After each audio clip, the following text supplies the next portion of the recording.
Welcome to Shukla study point. आप सभी का स्वागत है आपके अपने YouTube channel Shukla study point में। मैं शिवम शुक्ला आप सभी दोस्तों का हार्दिक स्वागत करता हूं। आज के वीडियो के माध्यम से हम लोग चर्चा करेंगे न्यू मॉडल पेपर के बारे में, जो कि 2023 की परीक्षाओं के लिए बहुत ही महत्वपूर्ण होगा। BA first year second semester में जियोग्राफी अगर आपने लिया है तो यह वीडियो आपके लिए ही बनाई जा रही है और आप ही इस वीडियो से लाभान्वित हो पाएंगे। तो अगर आपने जियोग्राफी लिया हुआ है, हालांकि आपका फर्स्ट सेमेस्टर में जियोग्राफी है, तो आपको सेकंड सेमेस्टर में भी जियोग्राफी ही पढ़ना पड़ेगा। तो जियोग्राफी में आपने फर्स्ट सेमेस्टर में फिजिकल जियोग्राफी पढ़ करके आ रहे हैं, तो अब जो जियोग्राफी का दूसरा वाला पार्ट है अर्थात ह्यूमन जियोग्राफी, जिसको बोलते हैं मानव भूगोल हिंदी में, तो उसको आपको पढ़ना है। ठीक है, तो बीए सेकंड सेमेस्टर में आपको ह्यूमन जियोग्राफी अर्थात मानव भूगोल के बारे में जानना है। ठीक है, तो आइए चर्चा करते हैं मानव भूगोल से बनने वाले बहुत ही महत्वपूर्ण लगभग 100 से अधिक ऑब्जेक्टिव टाइप के प्रश्नों को विस्तार से समझने का प्रयास करेंगे और यही प्रश्न आपकी परीक्षा में आने वाले हैं, आपको मैं बता दे रहा हूँ। इसके अलावा मैं आपको बता दूँ, एक हमारा दूसरा चैनल है बीए करेकर यूट्यूब चैनल, तो बीए करेकर यूट्यूब चैनल को भी आप सब्सक्राइब कर लीजिएगा, क्योंकि वहाँ पर जो प्लेलिस्ट है उसी में आप बीए सेकंड सेमेस्टर की जो 2022 की कक्षाएँ हुई थी वो सारी की सारी कक्षाएँ उसमें बिल्कुल फ्री में अवेलेबल करवा दी गई हैं प्लेलिस्ट में। तो आप जा करके BA Karekar YouTube channel search करेंगे, बीए करेकर यूट्यूब चैनल में जा करके, या फिर हमारे होम पेज में यानी यूट्यूब पर ही शुक्ला स्टडी पॉइंट के नीचे जो चैनल लगा हुआ बीए करेकर का, उसको आप सब्सक्राइब करके और वहाँ पर जा करके प्लेलिस्ट की सारी वीडियोस को बीए सेकंड सेमेस्टर की देख सकते हैं, जिसमें बहुत सारे ऑब्जेक्टिव मॉडल पेपर और लिखित मॉडल पेपर और चैप्टर वाइज वीडियो आपको मिल जाएंगी। आइए हम चर्चा करते हैं। अच्छा, बीए सेकंड सेमेस्टर का चैप्टर 1 जियोग्राफी का मैंने बोर्ड पर पढ़ा दिया, तो उसको भी आप देख लीजिएगा। आइए हम बहुत सारे ऑब्जेक्टिव टाइप के प्रश्नों पर चर्चा करने का प्रयास करते हैं, जो कि आपकी परीक्षा की दृष्टि से बहुत ही महत्वपूर्ण है। ये ऐसे प्रश्न हैं जो कि आपकी परीक्षा में लगातार पूछे जाते हैं और इन्हीं प्रश्नों से कोई भी विश्वविद्यालय, आप किसी भी विश्वविद्यालय से हैं, सभी में ही प्रश्न आने वाले हैं। देखिए, प्रश्न आपका आ चुका। पहला प्रश्न है, गोंड जनजाति किस प्रदेश की प्रमुख जनजाति है? बताएं। Gond tribe is main tribe of which state? बताएं, उत्तर प्रदेश, राजस्थान, मध्य प्रदेश या बिहार? तो इसका करेक्ट आंसर क्या हो जाएगा? जो गोंड जनजाति है वो मध्य प्रदेश की मुख्य रूप से जनजाति है। हालांकि गोंड उत्तर प्रदेश में भी पाई जाती है और बिहार में भी कुछ आपको मिलेंगी, लेकिन जो प्रमुख रूप से अगर देखा जाए तो एमपी की जनजाति मानी जाती है। ऑप्शन नंबर इसका सी करेक्ट आंसर होगा। नेक्स्ट क्वेश्चन आपकी स्क्रीन पर आ चुका है, बतकही विवाह पद्धति किस जनजाति में प्रचलित है? बढ़िया प्रश्न है। तो बतकही विवाह पद्धति यानी कि इन विच ट्राइब बतकही system of marriage is arranged? बताएं, संथाल में, थारू में, टोडा में या फिर भील में? तो करेक्ट आंसर इसका क्या हो जाएगा भाई? तो बतकही विवाह पद्धति जो है इसकी बात की जाए तो ये थारू जनजाति, आपको पता होगा थारू गाँव वगैरह में मांगने वगैरह आती होंगी आपके एरिया में। तो थारू जनजाति जो है उत्तराखंड के आसपास आपको मिलेंगी, उत्तर प्रदेश के उत्तरी इलाकों में। तो बतकही विवाह पद्धति उन्हीं जनजातियों में प्रचलित है। ठीक है, ऑप्शन नंबर इसका बी करेक्ट आंसर हो जाएगा, Tharu is right answer. Next question आपकी स्क्रीन पर आ चुका है। अगला प्रश्न देखिएगा, फालू नामक वस्त्र, फालू नामक वस्त्र जो है वो कौन पहनता है? हु वेयर्स फालू क्लोथ? गोंड जनजाति के लोग, संथाल जनजाति के लोग या भील या फिर नागा? तो करेक्ट आंसर इसका क्या हो जाएगा भाई? बिल्कुल, जो भील जनजाति के लोग होते हैं उनके जो वस्त्र होते हैं उनको फालू कहते हैं। तो फालू वस्त्र कौन पहनते हैं? भील जनजाति के लोग पहनते हैं। ऑप्शन नंबर इसका सी करेक्ट आंसर हो जाएगा। नेक्स्ट क्वेश्चन आपकी स्क्रीन पर आ चुका है, विवाह को किस जनजाति के द्वारा बपला कहा जाता है? मतलब विवाह को बपला कहा जाता है किस जनजाति में? By which tribe marriage is called Bapla? Santhal, Gond, Tharu या फिर भील? बताएं। तो विवाह की बात की जाए तो विवाह को बपला कहा जाता है किस जनजाति में? प्रश्न यही है, तो आप सभी को पता होगा, बिल्कुल संथाल जनजाति इज राइट आंसर। ठीक है, ओरा, ओराव, मुंडा, मुइया, दुइया, संथाल, ये सब कहाँ की जनजातियाँ हैं? बताएं सभी लोग, ये कहाँ की जनजातियाँ? आप लोग बताने का प्रयास करेंगे। हालांकि जनजातियों को लेकर के अभी हमने एक चार्ट आपके समक्ष बनाया हुआ है, वो चार्ट मैं आपके समक्ष प्रस्तुत करूंगा, जिसमें विभिन्न राज्यों में कौन कौन सी जनजातियाँ पाई जाती हैं वो आपको समझाने का प्रयास करूंगा, ताकि आप जनजातियों से बनने वाले एक भी प्रश्न गलत ना करें। ठीक है, तो विवाह को जनजाति किस जनजाति के द्वारा बपला कहा जाता है? संथाल जनजाति के द्वारा बपला कहा जाता है। ऑप्शन नंबर इसका एक करेक्ट आंसर हो जाएगा। अगला क्वेश्चन आप देखिएगा, घोटुल किस जनजाति को कुमार गृह है? बताएं, घोटुल किस जनजाति का कुमार गृह है? Of which tribe dormitory is Ghotul? बताएं, भूटिया या फिर संथाल या भील या गोंड? तो इसका करेक्ट आंसर हो जाएगा गोरांग, मतलब होता है कुमार गृह। तो गोटुल जो है किस जनजाति को का कुमार गृह है या गोरांग है? तो वो किस जनजाति का है भाई, बताने का प्रयास करेंगे। बिल्कुल गोंड जनजाति का, ऑप्शन नंबर इसका डी करेक्ट आंसर होगा। अगला प्रश्न है, गौरांग यानी कुमार गृह किस जनजाति के मनोरंजन के केंद्र होते हैं। गौरांग यानी जो जिसको हम डॉर्मेटरी बोलते हैं। Are the places of recreation of which tribe, Bhil या फिर गोंड या नागा या फिर संथाल। तो करेक्ट आंसर इसका क्या होगा, बिल्कुल बिल्कुल option number C Naga is right answer. Next question से आप देखिएगा, कारिल कृषि किस राजनीति में की, मतलब किस जनजाति में की जाती है जो कारिल कृषि होती है। तो कारिल कृषि की अगर बात की जाए, इन विच ट्राइब कारिल एग्रीकल्चर इज डन। तो कारिल जो कृषि की जाती है वो किस जनजाति में की जाती है भाई, तो कारिल कृषि जो करी जाती है वो भूटिया जनजाति में करी जाती है। ऑप्शन नंबर इसका ए करेक्ट आंसर हो जाएगा, A option is right answer. तो इस प्रकार के ये प्रश्न थे। अब आइए हम थोड़ा सा जनजातियों से बनने वाले बहुत ही इंपॉर्टेंट चीज़ों को आपको बताने का प्रयास करते हैं। देखिए ये जनजातियां जो है विभिन्न राज्यों में पाई जाती हैं। एक जनजाति किसी एक राज्य में नहीं पाई जाती, हो सकता है वो जनजातियां अन्य राज्यों में भी चली गई हों स्थानांतरण के द्वारा, प्रवास के द्वारा, उत्प्रवास आप्रवास। उत्प्रवास माने होता है कि अगर किसी राज्य से जनसंख्या दूसरे राज्यों में जाकर के बस जाती तो उसको उत्प्रवास बोलते हैं। अगर किसी दूसरे राज्य से जनसंख्या करके अपने राज्य में बस जाती तो उसको आप्रवास बोलते हैं। तो आप्रवास माने जो कहीं बाहर से आती जनजाति हमारे यहाँ पर बस गई उनको आप्रवास या आप्रवासी व्यक्ति कहते हैं। उत्प्रवासी उनको कहते हैं जो बाहर से आकर के हमारे यहाँ रह रहे हैं, ठीक है। तो अब देखेंगे जो जनजातियाँ हैं विभिन्न राज्यों में जो पाई जाती हैं, कहाँ कहाँ पर कौन कौन सी जनजाति पाई जाती है, इसको इस चार्ट के माध्यम से हम लोग समझने का प्रयास करेंगे। एक बार सभी लोग फटाफट से वीडियो को लाइक और शेयर कर दीजिएगा ताकि आपको टाइम टू टाइम नोटिफिकेशन मिलता रहे और आप आसानी से पढ़ते रहें, अच्छे तरीके से अपनी तैयारी करते रहें। देखिए राज्यों की अगर बात की जाए तो असम, अरुणाचल प्रदेश, नागालैंड, ठीक है, मणिपुर, मिज़ोरम, मेघालय, इन सभी में आप देखिएगा ये इतनी जनजातियां आपको मिलेंगी। यानी जो पूर्वोत्तर के राज्य हैं ये असम, अरुणाचल प्रदेश, नागालैंड, मणिपुर, मिज़ोरम, मेघालय, ये सब पूर्वोत्तर के राज्य हैं। पूर्वोत्तर के राज्यों में एक प्रकार से आप देखिएगा कई प्रकार की जनजातियाँ पाई जाती हैं। ये सारी जनजातियाँ आपको लिखी हुई हैं जैसे गारो, खासी, जैंतिया, डफला, अंगामी, नागा, लुसाई, कुकी, खासी, सेमा नागा, मिकिर, गालोंग, नागा चांग, गुरुंग, आभेर, खामपटी, लेहोटा। लेहोटा ये नागा की ही कैटेगरी होती है, तो लेहोटा नागा, आका, मरी, क्योन्योक, नागा, लखेर, ये तमाम प्रकार की जनजातियां जो हैं वो असम, अरुणाचल प्रदेश, नागालैंड, मणिपुर, मिजोरम और मेघालय में, यानी जो पूर्वोत्तर के राज्य हैं उन राज्यों में आपको इतनी जनजातियां आपको दिखाई पड़ती हैं। ये चार्ट आप लोग ध्यान से देख लीजिएगा, ठीक है, या स्क्रीनशॉट ले सकते हैं इसका और इनको याद कर लीजिएगा जो इंपॉर्टेंट है। इनमें से अगर मैं बताऊँ आपको तो गारो जो जनजाति है ये फेमस जनजाति है, गारो जनजाति फेमस है, ठीक है। इसके अलावा आप देखिएगा नागा जनजाति जो है बड़ी फेमस है। इसके अलावा आप देखिएगा खांसी हो गया और यहीं पर जयंतिया नहीं दिखाई पड़े तो जयंतिया भी जनजाति है। गारो, खांसी, जयंतिया ये सब पहाड़ियाँ भी हैं खास करके, तो उन्हीं पहाड़ियों पर रहने वाले जो एक प्रकार से जो लोग होते हैं उन्हीं को उन्हीं पहाड़ियों के नाम से जाना जाता है। या फिर जो गारो जनजाति होती है उनकी वजह से उन पहाड़ियों को गारो पहाड़ी या जयंतिया जहाँ पर रहते हैं उस पहाड़ी को हम जयंतिया पहाड़ी कहते हैं। तो इस प्रकार से गारो, खांसी, जयंतिया, डफला ये सब बड़ी फेमस है। नागा हो गई, लखेर हैं, ठीक है। कुकी जनजाति भी फेमस जनजाति मानी जाती है। तो इस प्रकार से जनजातियाँ जो हैं थोड़ा सा ध्यान रखिएगा। अगला राज्य है आपके पश्चिम बंगाल, बिहार, झारखंड और सिक्किम। ये थोड़ा सा आपस में अगल बगल सीमा साझा करने वाले राज्य हैं भारत के। तो इन राज्यों में जो जनजातियाँ मिलेंगी आपको उनकी बात की है तो मुंडा जनजाति हो गई, लेपचा हो गई, खरिया हो गई, ओरांव हो गई, बिरहेल हो गई। अच्छा जो मैंने आपको बताया था मुंडा, मुइयाँ, डुइयाँ, ओरांव, इस प्रकार की जनजातियाँ झारखंड में विशेष करके आपको दिखेंगी, ठीक है। और चूंकि झारखंड से सटा हुआ बिहार है, पश्चिम बंगाल है, सिक्किम इधर ऊपर पड़ता है हालांकि, लेकिन वहीं से सिक्किम में भी जनजातियाँ गई। तो सिक्किम, बिहार, पश्चिम बंगाल और झारखंड की अगर बात की तो मुंडा, लेपचा, खरिया, ओरांव, बिरहोर, मालेर, हो, संथाल, भुइयाँ, इसके अलावा कोरवा, मालपहरिया, बिरजा, असुर, पंतारम, ये जनजातियां जो है पश्चिम बंगाल, बिहार, झारखंड और सिक्किम में आपको दिखेंगी।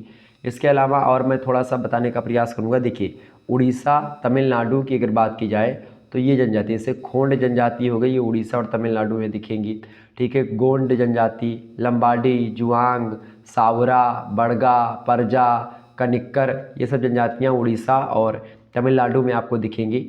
इसके अलावा केरल की अगर बात कर ली जाए, अभी द केरला मूवी आई है, द केरला स्टोरी बड़ी फेमस मूवी इस समय चल रही है और ट्रेंडिंग में है और बड़ी धाकड़ मूवी है। अभी हमने देखी नहीं है, लेकिन जैसा कि ट्रेलर वगैरह से या रिव्यू वगैरह से मैंने जाना कि अच्छी मूवी है। मैं सोच रहा हूँ एक दिन जाऊँगा कहीं पर देखने, ठीक है। और आज तक आपको विश्वास होगा कि अभी तक मैंने किसी जो है सिनेमा हॉल में कोई मूवी अभी तक देखी नहीं है।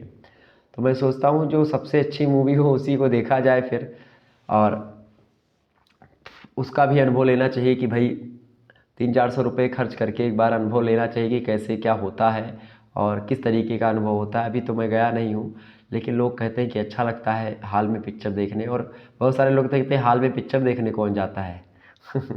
हालांकि चले, तो केरला जो मूवी आई है अब बढ़िया मूवी है, और ख़ास करके कुछ सत्यता उसमें आप कुछ नहीं, लगभग 90% सत्यता आपको ही दिखाई पड़ेगी उस मूवी में, ठीक है। और उसको लेकर के बड़े सारे विरोध भी हुए हैं, बहुत सारे समर्थन भी आए हैं।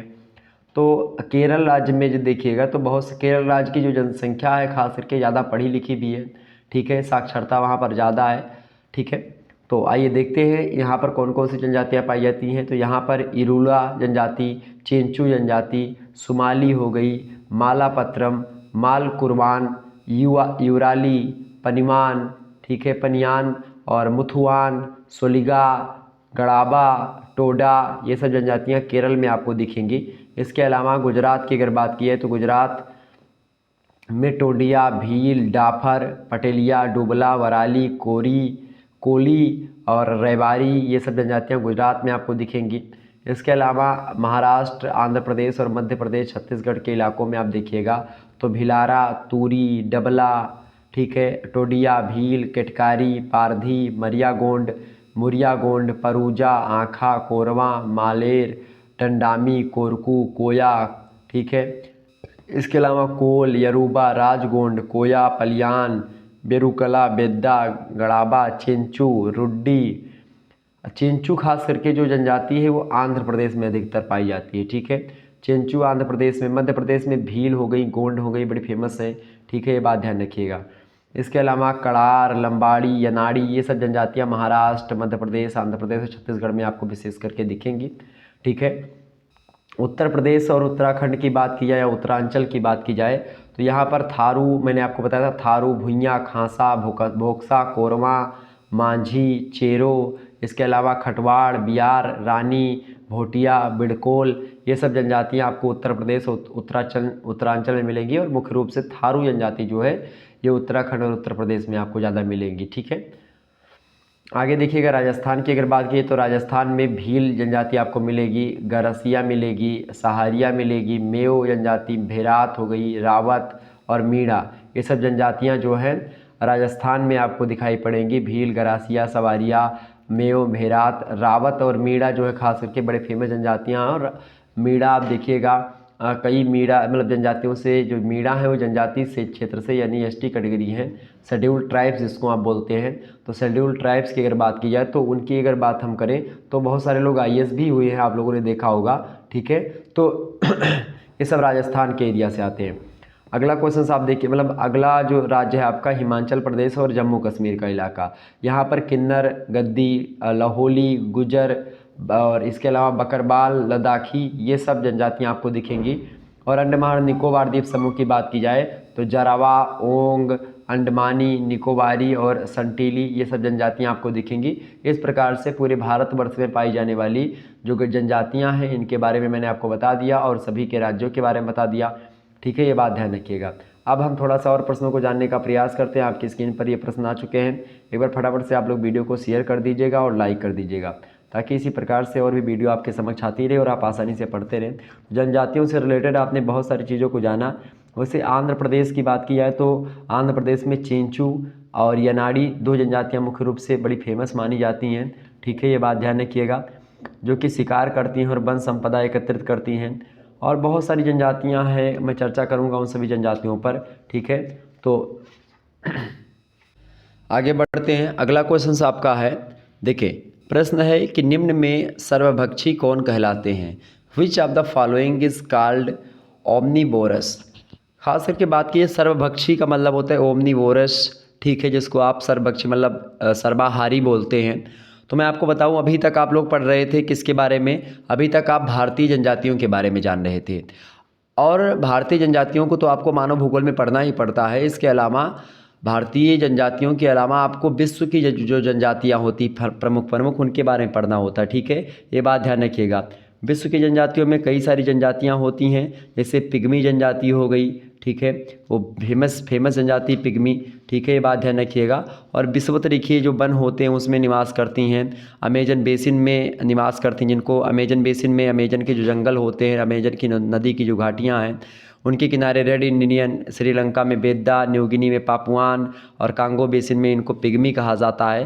तो ये जनजाति बड़ी फेमस है और पिग्मी नाम इनका ज़्यादा फेमस है। इसके अलावा और भी जनजातियाँ हैं, ठीक है, पिग्मी के अलावा भी जैसे मसाई हो गई, बद्दू हो गई, ठीक है, ये सब जनजातियाँ फेमस हैं। इसके अलावा और भी जनजातियाँ हैं जो विश्व स्तर की हैं, अलग अलग स्थानों पर पाई जाती हैं। बुशमैन हो गई, ठीक है, ये बात ध्यान रखिएगा। बुशमैन जो है खास करके दक्षिणी अफ्रीका संघ के जो उत्तरी पश्चिमी भाग है, दक्षिणी पश्चिमी अफ्रीका का जो नामीबिया एरिया है, वहाँ पर एक कालाहारी मरुस्थल पड़ता है। तो उसी कालाहारी मरुस्थल के एरिया में बुशमैन जनजातियाँ जो है अधिक मात्रा में निवास करती हैं। चूँकि मरुस्थल है तो वहाँ पर निवास करती हैं ये जनजातियाँ, ठीक है, ये बात ध्यान रखिएगा थोड़ा सा। और भी जनजातियां हैं जो कि एक प्रकार से विश्व स्तर की हैं, जैसे खिरगिज जनजाति हो गई। खिरगिज जनजाति जो है खानाबदोश जनजाति है। मंगोल और तुर्कों का जो मिश्रण है, मंगोलों और तुर्कों के मिश्रण से बनी जो जनजाति है उसी को बोलते हैं खिरगिज जनजाति, ठीक है।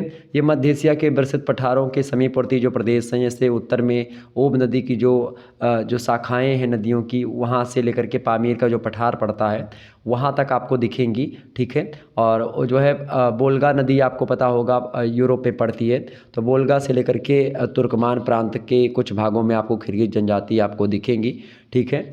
और दो प्रमुख समूह हैं खिरगिजों के, एक तो कारा खिरगिज और एक खिरगिज कजाक, ठीक है। तो एक प्रकार से खिरगिजों के बारे में कुछ चीज़ें मैंने आपको बताई।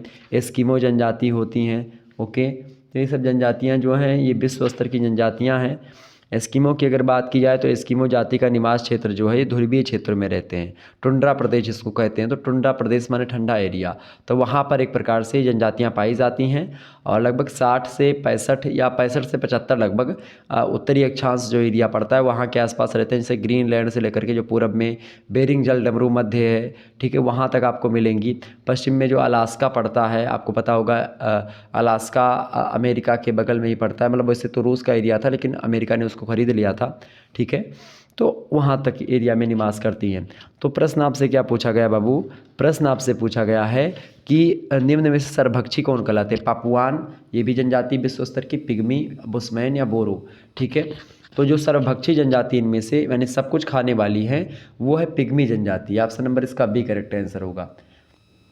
अगला क्वेश्चन आप देखिएगा, निम्न में से किस प्रजाति के घर जो होते हैं उनको कराल बोलते हैं? तो कराल, किन के घरों को कराल बोलते हैं भाई? बताएं, फटाफट से आप बताने का प्रयास करें। किस जनजाति के घरों को हम कराल बोलते हैं? फटाफट से आप बताने का प्रयास करेंगे। कराल किन के घरों को हम कराल बोलते हैं भाई? बुशमैन के, बद्दू के या मसाई के या सेमांग के? तो जो मसाई के घर होते हैं, मसाई जनजाति के, उनके घरों को हम कराल बोलते हैं। ऑप्शन नंबर सी दिया है, करेक्ट आंसर हो जाएगा। इंपॉर्टेंट प्रश्न है आपकी परीक्षा की दृष्टि से, ये बात ध्यान रखिएगा। अगला क्वेश्चन आपका आ चुका है, इग्लू किस प्रजाति के घर हैं? बहुत ही प्रश्न फेमस है। Igloo are the house of which race? बताइए, रेस माने होता है जनजाति, ठीक है, ये बात प्रजाति या जनजाति, जिसको प्रजाति खास करके बोल सकते हैं आप, ठीक है। तो बताएं, इग्लू जो किस प्रजाति का घर है बताइए? तो मसाई का है, सकाई का है या खिरगिज का, एस्किमो का है? तो जो ये घर है आपका, ये पड़ता है किसका भाई? ये खिरगिज का। इग्लू जो है, खिरगिज के जो घर होते हैं उनको इग्लू बोलते हैं। ऑप्शन नंबर इसका डी करेक्ट आंसर हो जाएगा। इंपॉर्टेंट प्रश्न है। वहीं अगला क्वेश्चन देखिए, कयाक नामक नाव जो है उसका प्रयोग कौन करता है? कयाक एक नाव होती है जिसका प्रयोग इन्हीं 4 जनजातियों में से कोई एक जनजाति करती है, उसी को आपको चुनना है। प्रश्न है, who use the boat named kayak? Yukaghir या सेमाइड्स या एस्किमो या बुशमैन? तो इसका करेक्ट आंसर क्या हो जाएगा? बिल्कुल एस्किमो जनजाति के जो लोग जो होते हैं, एस्किमो प्रजाति के, वो कयाक नामक नाव का प्रयोग करते हैं और मछली पकड़ने के लिए खास करके। और जो है अगला क्वेश्चन आपकी स्क्रीन पर आ चुका है, युर्त किस प्रजाति के निवास गृह कहे जाते हैं? यानी जो घर होता है जहाँ पर युर्त में कौन से जनजाति के लोग रहते हैं? प्रजाति के। Yurt are the dwelling of which race? Pygmy, Sakai, Kirghiz या बुशमैन? तो करेक्ट आंसर क्या होगा इसका? युर्त जो है ये अगर बात की जाए जो खिरगी जनजाति होती है उनके घर को हम क्या बोलते हैं, युर्त बोलते हैं। ठीक है, ये बात ध्यान रखिएगा। थोड़ा सा आगे बढ़ते हैं। निवास गृह की यहाँ पर बात हो रही है युर्त की। ठीक है, एक मिनट, थोड़ा सा कन्फ्यूज़न इसमें ये है कि जो इग्लू जो घर होता है, इग्लू किसका घर है भाई, इग्लू जो है ये एस्किमो जनजाति का घर है। ठीक है, तो यहाँ पर क्या लग गया था आपका, खिरगिज लग गया था, थोड़ा सा मिसप्रिंट हो गया था, तो ये थोड़ा सा इसको गलत कर लीजिएगा, ये नहीं है। ठीक है, एस्किमो जो है उसके घर को इग्लू बोलते हैं, बर्फ़बारी वगैरह से बचने के लिए बनाए जाते हैं घर। ठीक, तो इग्लू घर वो है। ओके, ये बात ध्यान रखिए, एस्किमो के घर को हम क्या बोलते हैं, इग्लू बोलते हैं। ठीक है, ये बात ध्यान है। और ये खास करके रियंडर जो कुत्ते होते हैं और कबीलों की जो खाल होती है उससे बनो तंबू होते हैं। ठीक है, ये बात ध्यान रखिएगा। और अमेरिका में एस्किमो का जो घर होता है वो बनाए जाते हैं खास करके बर्फ़ के बचने के लिए। ठीक है, और इग्लू कहा जाता है इनको, ये बात ध्यान रखिएगा। तो यहाँ पर एस्किमो के घर को इग्लू बोलते हैं। और यहाँ पर जो युर्त है आपका, युर्त किस प्रजाति के निवास गृह हैं, तो ये खिरगिज़ के होते हैं। ऑप्शन नंबर इसका डी करेक्ट आंसर हो जाएगा। ठीक है, तो इस प्रकार से थोड़ा सा ध्यान रख लीजिएगा। थोड़ा सा क्या हो गया, मिसप्रिंट हो गया था, तो थोड़ा सा मुझे लगा कि भाई इसमें कन्फ्यूज़न है, तो इसलिए मैंने सोचा कि इसको क्लियर कर दिया जाए ताकि कोई दिक्कत ना हो। ठीक है, तो युर्त किस प्रजाति का निवास गृह है भाई, तो युर्त जो है आपका वो खिरगिज प्रजाति का निवास गृह है। इसके अलावा अगला क्वेश्चन आप देखिएगा, गोंड जनजाति किस प्रदेश की प्रमुख जनजाति है। Gond tribe is main tribe of which state, Uttar Pradesh, Rajasthan, Bihar या मध्य प्रदेश। तो गोंड जनजाति जो है खास करके ये कहाँ की भाई, ये मध्य प्रदेश की जनजाति स्वीकार की जाती है। ऑप्शन नंबर इसका सी करेक्ट आंसर हो जाएगा। आगे बढ़ते हैं, अगला प्रश्न। अगला प्रश्न आपकी स्क्रीन पर आ चुका है, बढ़िया प्रश्न है। प्रश्न है, प्रजाति शब्द का प्रयोग सर्वप्रथम किसने किया था और कब किया था, बताने का प्रयास करेंगे सभी लोग। बढ़िया प्रश्न है, प्रजाति शब्द का प्रयोग सर्वप्रथम किसने और कब किया था। Who and when use the word race, फ्राक्स महोदय ने या लिनेकस ने या कुवियर ने या एक प्रकार से टुपिनार्ड ने। तो प्रजाति शब्द का प्रयोग जो सबसे पहले किया था वो किया था फ्राक्स महोदय ने 1570 ईस्वी में। ऑप्शन नंबर इसका ये करेक्ट आंसर होगा। अगला क्वेश्चन आप देखिएगा, प्रजाति पर अध्ययन करने वाले विद्वानों में कौन सम्मिलित नहीं हैं। Who is not included in the scholars to study race, Kroeber या फिर गिस्बर्ट या हाइडन या टोपिनार्ड। तो इसका करेक्ट आंसर क्या हो जाएगा भाई, तो देखिए 3 लोग तो शामिल ही थे, क्रोबर शामिल थे, हाइडन थे, टोपिनार्ड थे, इन लोगों ने प्रजातियों पर अध्ययन किया है। गिस्बर्ट महोदय ने नहीं किया है, ऑप्शन नंबर तो भी लगा दीजिएगा, करेक्ट आंसर हो जाएगा बिस्बर्ड। नेक्स्ट क्वेश्चन आपकी स्क्रीन पर आ चुका है, कपाल सूचकांक मानव प्रजाति को वर्गीकृत करने का प्रमुख तरीका है, निम्न में से किसने इसे आधार माना है, बताएं। Cephalic index is the chief way of classify human race, who among the following took it as base, Topinard, Huxley, Dixon या ग्रिफिथ टेलर। करेक्ट आंसर क्या हो जाएगा इसका, फटाफट से बताने का प्रयास करेंगे। तो कपाल सूचकांक जो है मानव प्रजाति को वर्गीकृत करने का, उसको बांटने का, उसके प्रकार को बताने का सबसे प्रमुख तरीका होता है कि भाई उसके माथा का चौड़ा और लंबा ये सब देख लेना कि भाई उसका कपाल कैसा है। तो ऐसा कपाल को आधार बना करके वर्गीकरण किया है खास करके प्रजातियों का, उनका नाम है Griffith Taylor. Option number C में दिए हैं, Griffith Taylor is right answer. अगला क्वेश्चन आप देखिएगा, बी.एस. गुहा ने वर्गीकरण के अनुसार सर्वप्रथम भारत में किस प्रजाति के लोग आकर बसे थे। Who resided in India first according to the classification of B S. Guha, Negrito, proto Australoid, भूमध्यसागरीय या मंगोलाइड। तो भारत में खास करके किस प्रजाति जो है, कौन सी प्रजाति के लोग आकर के बसे थे सबसे पहले बी.एस. गुहा के अनुसार, तो वो प्रजाति थी निग्रिटो प्रजाति। ऑप्शन नंबर इसका ए करेक्ट आंसर होगा। नेक्स्ट क्वेश्चन आप देखिएगा, रुधिर वर्ग के आधार पर विश्व की प्रजातियों का वर्गीकरण करने वाला कौन है, फटाफट से आप बताने का प्रयास करेंगे। तो रुधिर वर्ग के आधार पर विश्व की प्रजातियों का वर्गीकरण करने वाला कौन है। Who is the classify the world races on the basis of blood group, Linnaeus या लैंड स्टेनर या डिक्सन या हाइडन। तो इसका करेक्ट आंसर क्या हो जाएगा भाई, किसने रुधिर वर्ग यानी जो है ब्लड जो एक प्रकार से ग्रुप होता है उसके आधार पर विश्व की प्रजातियों को बांटा है, वर्गीकृत किया है। तो ऐसे विद्वान कौन हैं, उन विद्वान का नाम है लैंड स्टेनर। ठीक है, ऑप्शन नंबर बी में दिए हैं लैंड स्टेनर, करेक्ट आंसर हो जाएंगे। अगला प्रश्न आपकी स्क्रीन पर आ चुका है। JH हट्टन के वर्गीकरण के अनुसार अंडमान निकोबार के लोग किस प्रजाति के हैं? According to classification of Hutton, the people of Andaman Nicobar are of which race? Negrito, proto Australoid, Mongoloid या अल्पाइन प्रजाति के? तो ये लोग जो हैं वो निग्रिटो प्रजाति के हैं, जो खास करके कहाँ पर रहते हैं? अंडमान और निकोबार एरियाज़ में रहते हैं। ये बात ध्यान रखिएगा। भारत की प्रजातियों की अगर बात की जाए तो भारत में कई प्रजातियां आपको मिलेंगी और भारतीय जनसंख्या में आप देखिएगा मानव प्रजातियों का सम्मिश्रण पाया जाता है। क्योंकि आप देखिएगा कि भारत में बहुत सारे लोग आते रहे हैं और मिक्सचर प्रजातियों का यहाँ पर ज़्यादा प्रतिनिधित्व आपको मिलेगा। ठीक है, रिजले, हैडन और वान एक्सटेड महोदय, हट्टन, डॉक्टर गुहा, इन सभी लोगों ने एक प्रकार से भारतीय प्रजातियों का वर्गीकरण किया है। और रिजले महोदय शारीरिक लक्षण के हिसाब से बांटते हैं, कद, शिरस्य और नासिका सूचकांक, इन सभी के आधार पर प्रजातियों का वर्गीकरण करते हैं।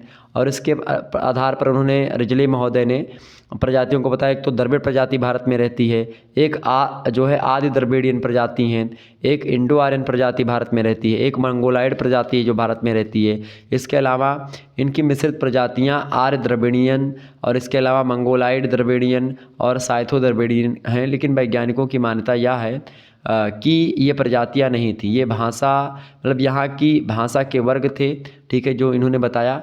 हाइडन महोदय ने भारतीय प्रजातियों को एक प्रकार से अलग अलग तरीक़ों से उन्होंने भी बांटा है, 7 प्रजातियों के बारे में बताया है। उन्होंने कहा कि भाई पहली प्रजाति भारतीय आर्य, दूसरे मंगोल, तीसरे कनेज, चौथे पूर्व द्रविड़, पाँचवें द्रविड़ और छठवें दक्षिणी चौड़े सिर वाले जो लोग हैं वो, और 7वें पश्चिमी चौड़े वाले जो सिर हैं वो। तो एक प्रकार से ये हैडन महोदय ने परिभाषित किया, मतलब बांटा है भारतीय प्रजातियों को। और इसके अलावा स्टेड महोदय ने बांटा सांस्कृतिक आधार और भौतिक आधार माना वर्गीकरण करते हुए। उन्होंने कहा कि भारत में मुख्य रूप से 4 प्रमुख प्रजातियां जो है वो मानी जाती थी। किसने? स्टेड ने। तो आपसे ऑब्जेक्टिव में यहाँ भी प्रश्न पूछ सकता है कि भारतीय प्रजातियों को 4 भागों में किसने बांटा या भौतिक और सांस्कृतिक आधार को बना करके किसने बांटा? तो स्टेड महोदय ने बांटा है। ठीक है, उन्होंने 4 प्रजातियाँ कौन कौन सी बताई थी? पहली थी बताई थी बैडिड, दूसरी बताई मेलेनिड, तीसरी बताई इंडिड और चौथी बताई थी पूर्व मंगोलाइड। ठीक है, ये बात ध्यान रखिएगा। जबकि JH हट्टन की बात की जाए तो उन्होंने भारतीय प्रजातियों के बारे में अपना वर्गीकरण प्रस्तुत किया है और उन्होंने भारत में किसी भी प्रजाति का मूल स्थान नहीं माना है और सभी प्रकार की जो प्रजातियां हैं वो बाहर से आकर के भारत में बसी हैं, ऐसा उन्होंने हट्टन मानते हैं। और उन्होंने कहा कि पहले निग्रिटो आए, फिर प्रोटो ऑस्ट्रेलियाइड आए, फिर पूर्व मध्य भूमध्य सागरीय आए, फिर अधिक विकसित भूमध्य सागरीय आए, फिर अल्पाइन या पूर्व वैदिक आर्य आए, फिर नार्डिक या वैदिक आर्य आए, फिर मंगोलाइड आए। तो इस प्रकार से क्या हुआ है कि ये भारतीय प्रजातियों में इस प्रकार से मिश्रण है। जबकि बात करें डॉक्टर GS गुहा की, तो GS गुहा की अगर बात की जाए, डॉक्टर GS गुहा की, तो उन्होंने क्या किया भाई, उन्होंने भी एक प्रकार से BS गुहा, तो BS गुहा महोदय ने 1931 की जनगणना करी और उसके बाद में शारीरिक लक्षणों को और वैज्ञानिक आधार को, मतलब वैज्ञानिक आधार के हिसाब से भारतीय प्रजातियों को बांटा। उन्होंने कहा कि भाई एक तो निग्रिटो प्रजाति हैं, दूसरा प्रोटो ऑस्ट्रेलियाइड या जिसको पूर्व द्रविड़ भी कहते हैं, तीसरा है मंगोलाइड प्रजाति। मंगोलाइड प्रजाति में एक पूर्व मंगोल के हैं और एक जो है लंबे सिर वाले हैं, एक चौड़े सिर वाले हैं, एक तिब्बती मंगोल हैं। तो इस प्रकार से उन्होंने बांटा और बताया भाई भूमध्य सागरीय भी हैं, भूमध्य सागरीय, प्राचीन भूमध्य सागरीय, मध्य भूमध्य सागरीय, पूर्वी लोग, तमाम प्रकार की कैटेगराइज करते हैं ये। इसके अलावा पश्चिमी चौड़े सिर वाले अथवा जिसको एल्पो दिनारिक भी बोलते हैं, इसी प्रकार से और भी नार्डिक प्रजाति बताई इन्होंने। तो इस प्रकार से लोगों ने भारतीय प्रजातियों के बारे में अलग अलग प्रकार की बातों को बताया। आगे बढ़ते और भी चीज़ों को जानने का हम प्रयास करते हैं। अगला प्रश्न आपकी स्क्रीन पर आ चुका है, फटाफट से देखने का प्रयास करेंगे। एक बार सभी लोग वीडियो को लाइक और शेयर भी करते रहिएगा। चलिए, प्रश्न है आपका, निम्नलिखित में से कौन सा पठारी नगर है? Which of the towns is plateau town? बताएं। करेक्ट आंसर इसका क्या होगा? फटाफट से आप बताने का प्रयास करेंगे, सभी लोग बताने का प्रयास करेंगे। इसका करेक्ट आंसर क्या हो जाएगा भाई, बताइए। नागपुर या आबू या एक प्रकार से मॉस्को या फिलाडेल्फिया? करेक्ट आंसर इसका क्या हो जाएगा भाई, फटाफट से आप बताने का प्रयास करेंगे। निम्नलिखित में से कौन सा पठारी नगर है इनमें से? बताएं। तो पठारी नगर इनमें से कौन सा भाई? पठारी नगर जो है आपका वो है नागपुर का पठार जो है, खास करके पठारी नगर ये नागपुर वाला एरिया। ऑप्शन नंबर इसका A लगा दीजिएगा। अगला क्वेश्चन आपकी स्क्रीन पर आ चुका है। नगरीय गांव प्रायः पाए जाते हैं। Urban village are generally found in. यूएसओ में पाए जाते हैं नगरीय ग्राम, मतलब कि अमेरिका में या फिर चाइना में या भारत में या श्रीलंका में। तो जो नगरीय गांव पाए जाते हैं वो कहाँ पर पाए जाते हैं भैया? वो अमेरिका में पाए जाते हैं नगरीय गाँव। ऑप्शन नंबर इसका एक करेक्ट आंसर हो जाएगा, यूएसए में। ठीक है। अगला प्रश्न आप देखिएगा, नदी तटीय नगरों एवं उनकी नदियों के जोड़े प्रस्तुत हैं। गलत जोड़ा बताइए। The pairs of riverside cities and their rivers tell me wrong pairs. यानी कि आपसे कह रहा है कि भाई एक तरफ तो शहर दिए गए हैं और उनके किनारे बहने वाली जो नदियां हैं वो बताई गई, या नदियों के किनारे जो बसने वाले शहर हैं वो दिखे गए हैं। तो इनमें से कौन कौन सी नदी जो है कौन कौन से शहरों के किनारे बसी हुई, मतलब कि कौन कौन से नदियों के किनारे कौन कौन से शहर बसे हुए हैं, इसी में से एक गलत है, बाकी 3 सही। उन्हीं आपको गलत वाला जो है वो छांटना है। तो देखिए, लंदन टेम्स नदी किनारे बिल्कुल बसा है, ठीक है ये बात। पेरिस सीन नदी, ठीक है। न्यूयॉर्क मिसिसिपी नदी के किनारे ये नहीं बसा हुआ है। दिल्ली यमुना नदी, ठीक है, बिल्कुल ठीक है। दिल्ली माने दिल्ली, ठीक है, तो बिल्कुल दिल्ली भी यमुना नदी किनारे है। मिसिसिपी मिसौरी नदी किनारे नहीं है। ऑप्शन नंबर इसका सी लगा दीजिएगा। न्यूयॉर्क मिसिसिपी के किनारे नहीं बसा। Option number C correct answer हो जाएगा इसका। अगला क्वेश्चन साहब देखिएगा, भिलाई नगर किस वर्ग का है? बताएं, Bhilai is of which category? व्यापारिक नगर है, परिवहन नगर है, या औद्योगिक नगर है, या खनन नगर है? भिलाई नगर।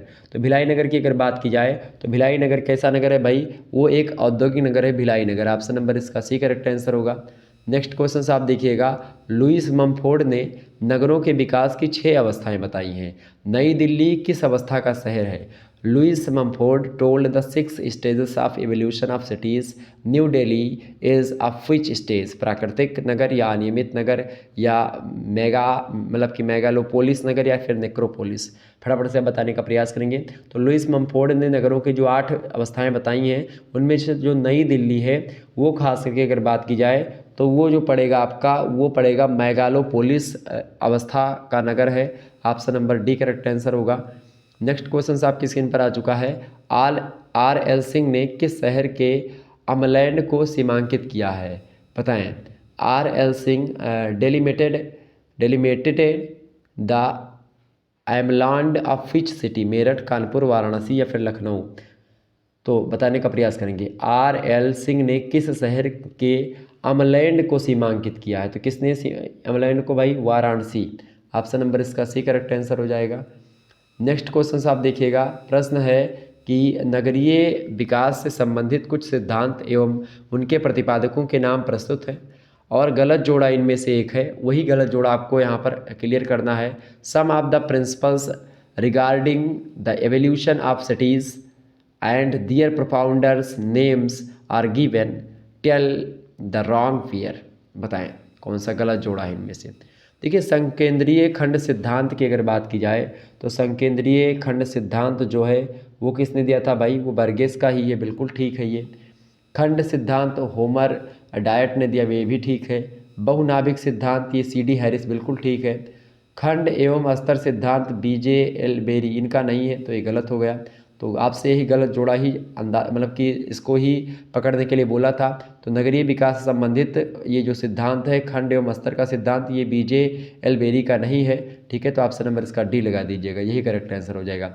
यहाँ से 3 प्रश्न आपके तैयार हुए। कौन कौन से? संकेंद्रीय खंड सिद्धांत किसका है? बर्गेस का, याद कर लीजिएगा। खंड सिद्धांत जो कि नगरीय विकास से रिलेटेड है, होमर हायट ने दिया। ठीक है, बहुनाभिक सिद्धांत जो कि नगरीय विकास से ही रिलेटेड है, उसको भी दिया किसने? सी डी हैरिस ने। तो इस प्रकार से आप ध्यान रख लीजिएगा, 3 प्रश्न आपके यही तैयार हो गए। अगला क्वेश्चन आप देखिएगा, जनसंख्या के आधार पर नगरों के कितने वर्ग हैं? How many categories are of towns according to population? बताएं, जनसंख्या के आधार पर नगरों के कितने वर्ग हैं? 4, 5, 6 या 7? तो जनसंख्या के आधार पर नगरों की अगर बात की जाए तो नगरों के 6 वर्ग माने जाते हैं। ऑप्शन नंबर इसका सी करेक्ट आंसर होगा। अगला प्रश्न आप देखिएगा, ग्रिफिथ टेलर के अनुसार नगरों के विकास की कितनी अवस्थाएं हैं? The stages of evolution of town according to Griffith Taylor are 5, 6, 7 या 8? तो इसका करेक्ट आंसर हो जाएगा 7। ऑप्शन नंबर इसका सी करेक्ट आंसर हो गया 7। ग्रिफिथ टेलर ने 7 नगरों के विकास की जो अवस्थाएं बताई हैं वो 7 बताई हैं। ऑप्शन नंबर इसका सी करेक्ट आंसर होगा। आगे बढ़ते हैं, अगला प्रश्न आपकी स्क्रीन पर आ चुका है, फटाफट से आप देखने का प्रयास करेंगे। एक बार शेयर जरूर कर दीजिएगा सभी लोग वीडियो को। चलें, अगला प्रश्न आपकी स्क्रीन पर आ चुका है भाई, सभी लोग देखने का प्रयास करेंगे फटाफट से।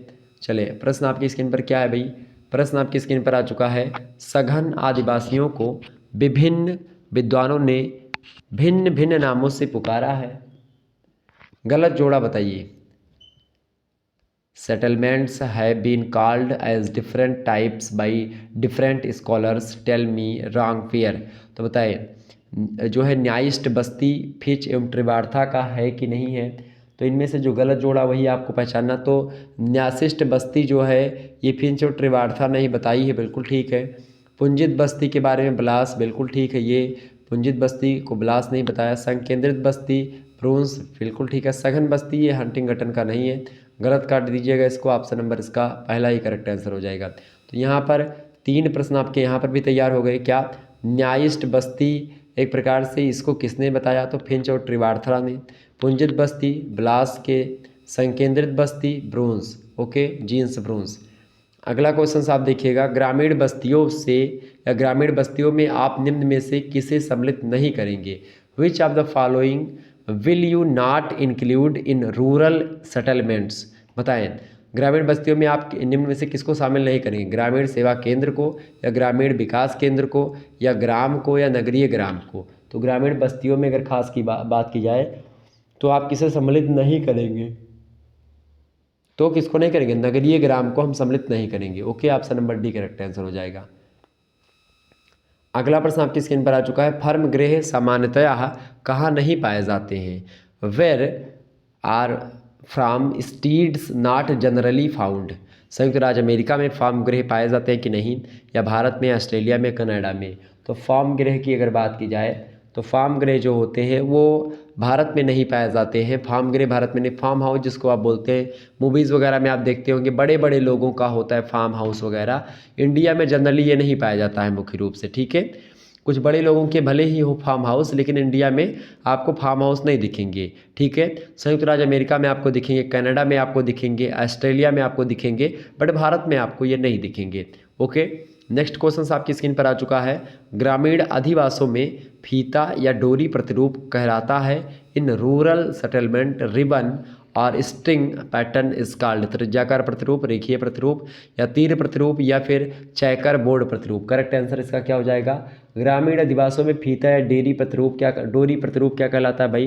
तो फीता या डोरी प्रतिरूप जो कहलाता है वो रेखीय प्रतिरूप को हम फीता या डोरी प्रतिरूप कहते हैं। यानी जो ग्रामीण अधिवास होते हैं उसमें फीता या डोरी प्रतिरूप भी बसा होता है। सड़कों किनारे जो गाँव होते हैं वो खास करके फीता या डोरी यानी कि रेखीय प्रतिरूप में बसे होते हैं। ये सड़क बीच में जा रही है, ये देखिए ये सड़क बीच में जा रही है वाली, ठीक है, पतली वाली, और इसके किनारे इधर घर बने हुए हैं, इधर घर बने हुए हैं, ठीक है। तो एक प्रकार से इधर और इधर जो घर बने हुए होते हैं तो ये रेखीय एक लाइन से बने हुए होते हैं। तो ये होता है रेखीय अधिवास या ग्रामीण अधिवास में रेखीय प्रतिरूप का अधिवास, ठीक है। जब अभी अधिवास के मैं टाइप को थोड़ा सा बताने का प्रयास करूँ चित्रात्मक रूप से, आपको और भी क्लियर होगा। प्रश्न है, किसी झील के चारों ओर बसा गांव किस प्रतिरूप में आएगा। In which pattern will come the village inhabited around a lake. देखिए जो झील होती है वो आर्य होती है या निहारकीय होती है, तारा होती है या फिर नाभिक होती है। तो अगर झील की बात की है तो झील के चारों ओर जो गांव बसता है, तो झील के बसने वाले जो चारों गांव होते हैं निहारिका टाइप के होते हैं, एक प्रकार से इस प्रकार के कुछ, ठीक है, एक निहारिका टाइप के होते हैं, मतलब एक प्रकार से वृत्त के चक्कर में होते हैं। तो ये एक प्रकार से निहारकीय टाइप के होते हैं, थोड़ा सा ऐसे इस टाइप का। ये तो झील जो होती है एकदम गोलीय नहीं होती, ये इस टाइप की, ठीक है। तो ये थोड़ा सा चपटी रहेगी, मतलब इस किनारे किनारे यहाँ पर घर है, यहाँ पर घर, यहाँ पर घर, यहाँ पर घर, यहाँ पर, इस प्रकार से यहाँ पर पूरा का पूरा गांव बसा होता है और बीच में जो है वो झील बसी होती है। एक तरफ से कहीं का रास्ता होता है जो कि जाया जाता है झील की तरफ, ठीक है। आप हमारे यहाँ पर देखिएगा तो एक अर्गा पश्चिम बिहार है गोंडा जिले में, तो वहाँ का जो अधिवास है वहाँ पर गाँव पड़ता है, एक प्रकार से गाँव है, क्या नाम है उसका, बीच में पड़ता है तालाब के, कई गांव किनारे किनारे, हमारे गांव के तो उस तरफ पड़ता है वो जो है अर्गा पश्चिम बिहार, जो है हमारे गांव से थोड़ी दूर पर ही है, ठीक है, लगभग 3-4 किलोमीटर उधर पड़ता है। ओके, तो वहीं पर एक गांव पड़ता है भितरी। तो उसको भितरी इसीलिए कहते हैं क्योंकि वो 3 तरफ से झील से घिरा हुआ है। ठीक, तो ऐसे वो ऐसे झील है चारों तरफा, और मान लेते हैं यहाँ से ऐसे झील पतली भी हो सकती है कि इधर इधर पूरी बसी है, और इधर इधर इसके किनारे किनारे गाँव बसे, इधर इधर भी इसके इधर इधर भी गाँव मतलब लोग बसे हुए हैं। तो इस प्रकार से आप गाँव देख सकते हैं। ठीक है, आगे बढ़ते तो किसी झील के चारों ओर बसा जो गांव होता है उसको निहारिके टाइप का गांव कहते हैं। ठीक है, जो है नेबुलर टाइप का। और अगर बात की है नदियों किनारे, तो नदियों किनारे जो बनेगा वो रेखीय प्रतिरूप का बनेगा। ठीक है, ओके, आगे बढ़ते हैं। नदियों किनारे, सड़कों किनारे रेखीय होता है। अगला प्रश्न है, भारत में गंगा यमुना के मैदानी भाग में पाए जाने वाले जो ग्रामीण अधिवास प्रतिरूप हैं वो कैसे होंगे? Rural settlements in India found in the plains region of Ganga Yamuna will we of the pattern, रेखीय, आर्य, तीर या नाभिक। तो करेक्ट आंसर इसका क्या हो जाएगा? तो भारत में जो गंगा यमुना का जो मैदानी भाग है उसमें जो पाए जाने वाला ग्रामीण अधिवास है उसकी अगर बात की जाए तो वो आर्य टाइप का होगा। ठीक, किस टाइप का भाई? आर्य टाइप का। चूँकि एक प्रकार से जो नदी किनारे होता है तो एकदम सीधी नदी, तो किनारे किनारे केवल बसा तो रेखीय हो गया, लेकिन जो गंगा मैदानी जो भाग है पूरा, ये पूरा ले करके है, तो एक प्रकार से ये आर्य टाइप का हो जाता है। ठीक है, आगे बढ़ते हैं। अगला प्रश्न आपकी स्क्रीन पर आ चुका है। प्रश्न है कि भारत आदर्श ग्रामीण बस्तियों का उत्तम उदाहरण प्रस्तुत करता है, ये किसने कहा था? इंडिया इज़ पर excellence a country of village, who said? बहुत इंपॉर्टेंट प्रश्न, आपकी परीक्षा में प्रश्न आ सकता है। तो भारत जो है आदर्श ग्रामीण बस्तियों का उत्तम उदाहरण प्रस्तुत करता है, ऐसा किसने कहा था? ऐसा कहने वाले जो विद्वान हैं उनका क्या नाम है? फटाफट से आप बताने का प्रयास करेंगे। तो उनका क्या नाम है भाई? उनका नाम है विडाल डिला ब्लास। ऑप्शन नंबर इसका बी करेक्ट आंसर होगा। नेक्स्ट क्वेश्चन आप देखिएगा, ग्रामीण अधिवासों में किस प्रकार के व्यवसायों की प्रधानता होती है? In rural settlements which type of occupation are chiefly found? बताएं, प्राथमिक, द्वितीयक, तृतीयक या चतुर्थक? तो ग्रामीण अधिवासों में जो एक प्रकार से व्यवसाय की जाती है वो किस प्रकार की व्यवसाय की प्रधानता होती है? तो प्राथमिक व्यवसाय की प्रधानता होती है। प्राइमरी खेती वगैरह करते हैं, मछली का पकड़ना हुआ, हालांकि मछली भी उतनी ज़्यादा नहीं पकड़ी जाती है, बस खेती करना हुआ, पशुपालन हुआ, ये सब। ठीक है, डेयरी उद्योग हो गया, ये सब। अगला प्रश्न है आपकी स्क्रीन पर आ चुका, नदियों के डेल्टाओं के सहारे जो अधिवास बनता है, नदी से बनने वाले जो डेल्टा होते हैं, आप लोग पढ़े होंगे, डेल्टा वगैरह आपने फर्स्ट सेमेस्टर में ही पढ़ लिया होगा, मैंने पढ़ाया था।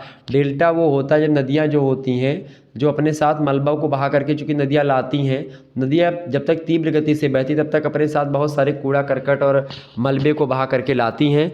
जब नदियों का जो प्रवाह होता है या बहाव का जो एक प्रकार से गति होती है, जब वो कम हो जाती है, नदियाँ वृद्धावस्था की ओर हो जाती है, बहुत दूर तक बहती हैं, तो वो धीरे धीरे क्या करती हैं? उन मलबों को छोड़ने प्रारंभ कर दी। तो एक समय आता है कि भाई नदियों का जल जो है वो बहता है, लेकिन वो मलबों को छोड़ते छोड़ते क्या हो जाता है, आगे बहुत ज़्यादा एक प्रकार से मलबा क्रिएट हो जाता है। तो मलबे से बन करके एक प्रकार ज़मीन बन जाती है। फिर नदियाँ क्या होती हैं, एक प्रकार से छोटी छोटी धाराओं में बढ़ करके इधर उधर से बह जाती हैं। तो इसमें जो एरिया होता है, इसे सुंदरबन का जो डेल्टा है वो खास करके इसी प्रकार का बना हुआ डेल्टा है। तो उसमें जो अधिवास होता है नदियों के डेल्टाई एरिया में, यानी जहाँ पर लोग रहने लगते हैं, फिर जब वहाँ पर एक प्रकार से क्या होता है, जब वहाँ पर एक प्रकार से मलबे के द्वारा भूमि बन जाती है, ज़मीन बन जाती है, तो वहाँ पर लोग एक प्रकार से बस जाते हैं, रहने लगते हैं। तो वही आपसे पूछा रहा है, उस प्रकार के प्रतिरूप को हम क्या कहते हैं? आर्य प्रतिरूप, तारा प्रतिरूप, या अनियमित प्रतिरूप, या फिर पंखा प्रतिरूप। नदियों के डेल्टाओं के सहारे जो अधिवास होते हैं उस प्रकार के अधिवास को हम पंखा यानी फैन पैटर्न बोलते हैं। ठीक है, क्योंकि क्या होता है कि नदियाँ जो होती हैं ऐसे आती हैं, तो यहाँ पर मान लेते हैं उस कूड़ा करकट हो गया तो इसकी इधर से बह गई, इधर से बह गई, इधर से बह गई, इधर से बह गई, तो एक प्रकार से एक पंखे टाइप का बनता है ये। ठीक है, तो ये होता है कई प्रकार की जो है चीज़ों में एक प्रकार से चीज़ें हो जाती है, मतलब कि कहने का मतलब ये है कि पंखे टाइप की आकृति बन जाती है, और इसीलिए उसको हम जो है पंखा टाइप का प्रतिरूप कहते हैं। अगला क्वेश्चन आप देखिएगा, नगरों की उत्पत्ति व विकास में कौन सा कारक प्रभावहीन है? Which of the factors is affecting in the variation of evolution of towns? बताएं, नगरों की उत्पत्ति व विकास में कौन सा कारक प्रभावहीन है? इनमें से भाई जलवायु यानी औद्योगिक मतलब या औद्योगिकरण, या व्यापार, या फिर पदानुक्रम। फटाफट से आप बताने का प्रयास करेंगे तो इसका करेक्ट आंसर हो जाएगा। करेक्ट आंसर क्या हो जाएगा भाई? बताने का प्रयास करेंगे, बिल्कुल D option is right answer. पदानुक्रम जो होता है वो नगरों की उत्पत्ति व विकास में एक प्रकार से ये प्रभावहीन कारक होता है। बाकी जलवायु, औद्योगिकरण और व्यापार ये नगरों की उत्पत्ति के विकास में सहायक कारक होते हैं, प्रभावहीन नहीं होते हैं। ठीक है, प्रभावित होते हैं, प्रभावित करते हैं खास करके। जलवायु हो गई, चाहे औद्योगिकरण की मैं बात करूँ, चाहे व्यापार की। अब थोड़ा सा मैं आपको चित्र के माध्यम से समझाने का प्रयास करता हूँ कि जो एक प्रकार से जो प्रतिरूप, जो ग्रामीण अधिवासों का प्रतिरूप है वो कैसे होता है। देखिए, जो चौड़ी मतलब चौक पट्टी का प्रतिरूप होता है, इस प्रकार का होता है। चौक पट्टी प्रतिरूप जो होता है वो इस प्रकार का प्रतिरूप होता है गाँव के बसने का। तो ये ग्रामीण अधिवासों का प्रकार है जो कि यहाँ पर आप देख पा रहे हैं, ठीक है। तो ये एक प्रकार से क्या है भाई, चौड़ी पट्टी का प्रतिरूप है। किसका? चौड़ी पट्टी बनी हुई है कि भाई इधर भी रोड मान लेते हैं गई है, इधर भी रोड गई हुई है, इसके इधर गांव जो है लोग रह रहे हैं, ठीक है। फिर इसके बाद में भी मैं आपको और दिखाने का प्रयास करता हूँ, अभी आपको समझा दूंगा, ठीक है। जो चौक पट्टी प्रतिरूप जो होता है, चौक इधर रोड गई है, इधर रोड गई है, ठीक है। अब यहाँ पर एक प्रकार से बीच में देखिए इधर भी जो है सघन बस्ती है, इधर भी बस्ती है सघन, इधर भी बस्ती है, इधर भी बस्ती है, चौतरफा आदमी बसे हुए। तो एक प्रकार से इस प्रकार के प्रतिरूप को, या इस प्रकार के जब लोग रहते हैं, इस प्रकार का जब जनघनत्व होता है, जमाव होता है लोगों का, तो इसको बोलते हैं चौक पट्टी प्रतिरूप, ठीक है। ये ग्रामीण अधिवास का पहला प्रकार हो गया। दूसरा आप यहाँ पर देख सकते हैं जो नाभिकीय प्रतिरूप बोलते हैं जिसको, या नाभीय प्रतिरूप। नाभीय प्रतिरूप में क्या होता है, आप देखिए एक प्रकार से मान लेते हैं रोड है, और रोड किनारे इधर देखिए इधर बसा हुआ गांव, इधर से पूरा गांव बसा हुआ है, और यहाँ पर भी घर है, यहाँ पर भी घर, यहाँ पर भी घर, इस प्रकार से ये होता है आपका। और इधर से भी बीच से रोड गई है कहीं से, ठीक है। तो यहाँ से भी रोड गई है, इधर से रोड गई है, और एक प्रकार से गोलीय टाइप का ये देखिए इस प्रकार का प्रतिरूप बन रहा है। तो ये होता है। एक होता है निहारकीय प्रतिरूप, ये है निहारकीय प्रतिरूप जो झील वगैरह किनारे बनता है कि भाई देखिए ये जो है रोड गई, ये रोड गई, अब झील बीच में पड़ती, मान लेते हैं ये झील पड़ी है, इसके चौतरफा जो है एक प्रकार से, या बीच में पानी है, तो इस प्रकार से जो बसता है थोड़ा सा गोल और थोड़ा सा इस प्रकार से थोड़ा लंबा टाइप का, ये निहारकीय होता है। तीर प्रतिरूप जो होता है तीर टाइप का, देखिए ये जो तीर का मुख है ये इस प्रकार से, मान लेते हैं दो रोड इस प्रकार से है और इसके बीच में जगह खाली है, यहाँ पर लोग बस के, तो ये तीर प्रतिरूप होता है, ठीक है। ये बात है नहीं, या इधर से नदी गई है, फिर इधर से एक नदी इसमें मिल करके गई है, ठीक है। तो ऐसे प्रतिरूप को क्या बोलते हैं, ये तीर प्रतिरूप हो गया, ओके। तो आपसे पूछे या तीर प्रतिरूप के बारे में, तो आप ऐसे तीर प्रतिरूप बना करके भी समझा सकते हो, ठीक है, एग्जाम में। तो थोड़ा सा ये देखे रहिएगा ताकि कोई दिक्कत ना हो, ओके। आगे बढ़ते हैं और भी चीज़ों को जानने का प्रयास। देखिए अर्धवृत्ताकार भी प्रतिरूप होता है। ये अर्धवृत्ताकार प्रतिरूप मान लेते हैं एक प्रकार से इधर कोई झील है, कोई नदी है, ठीक है। तो इस प्रकार से टेढ़ टाइप की है, मतलब ऐसे टेढ़ी है थोड़ा सा, ठीक है, ऐसे। तो ये अर्धवृत्ताकार बन रहा है। अब इधर से एक प्रकार से यहाँ पर लोग बसना प्रारंभ करेंगे तो उसी के पैरेलल ही बसते चले जाएंगे। तो इस प्रकार से क्या होता है, फिर उसी नदी के किनारे रोड मान लेते बनी है इधर बगल में, फिर उसी किनारे किनारे लोग बसे हुए हैं। तो ये होता है आपका अर्धवृत्ताकार प्रतिरूप। तारा प्रतिरूप कुछ इस प्रकार से होता है। आप देखिए ये इधर इधर इधर ये इस प्रकार से बसा हुआ गाँव होता है, ठीक है। तो ये तारा प्रतिरूप है, आप यहाँ पर देख ही पा रहे होंगे। तो इस प्रकार का तारा प्रतिरूप अधिवास होता है। और अगला देखिएगा रेखाकार प्रतिरूप। रेखाकार प्रतिरूप की बात की जाए तो इस प्रकार का प्रतिरूप होता है रेखाकार प्रतिरूप। आप देखिए रेखाकार मतलब एक प्रकार से ये जा रहा है, रोड जा रही, इधर रोड जा रही, तो यहाँ पर देखिए यहाँ पर लोग बसे हैं, यहाँ पर लोग बसे हैं रोड किनारे, यहाँ पर बसे हैं रोड किनारे, यहाँ पर बसे हैं, यहाँ पर बसे हैं। तो ये रोडों के किनारे जो रोड होता है, नदी होती है, उसकी एकदम नदी सीधी है तो सीधी किनारे किनारे बसे हैं लोग, या रोडों के किनारे सीधे सीधे बसे, तो वो रेखीय प्रतिरूप या रेखाकार प्रतिरूप होता है। त्रिज्याकार प्रतिरूप होता है कि मान लेते बीच में देखिए बीच में कोई चौराहा है या बीच में कोई चीज़ है और इधर से रोड गई है, इधर से रोड गई है, इधर से रोड गई है, इधर से रोड गई, इधर से रोड गई, इधर से रोड गई है, ठीक है। अब ये बन गया एक प्रकार से त्रिज्या, ये वृत्त का केंद्र हो गया और ये हो गई त्रिज्या, और ये मान लेते हैं ये पूरा गोलाई में पूरा का पूरा बसा हो, तो ये हो गया पूरा वृत्त। तो वृत्त में ही त्रिज्याएँ होती है, बात ध्यान रखिएगा। तो ये जो होता है आपका वो होता है त्रिज्याकार प्रतिरूप। मतलब देखिए ये रोड जो गई है इधर से गई हैं तो इसके किनारे किनारे लोग बसे रहते हैं, ठीक है, इस प्रकार से इस प्रकार से इस प्रकार से इस प्रकार से, ठीक है। तो ये होता है आपका त्रिज्याकार प्रतिरूप ग्रामीण अधिवासों में। समझ में आ गई चीज़ें। तो ये है ग्रामीण अधिवासों के कुछ प्रकार जो कि मैंने आपको चित्र के रूप में आपको दिखाने का प्रयास किया है। आप लोगों के कुछ समझ में ज़रूर आई होंगी बातें, ठीक है। आगे बढ़ते हैं और भी प्रश्नों को थोड़ा सा जानने का प्रयास करते हैं, और भी आपके प्रश्न परीक्षा में आ सकते हैं, उन प्रश्नों को थोड़ा सा जानने का प्रयास किया जाए। देखिए प्रश्न आपकी स्क्रीन पर आ चुका है कि पृथ्वी पर मानव निवास कब से प्रारंभ हो गया था। फटाफट से आप बताने का प्रयास करेंगे।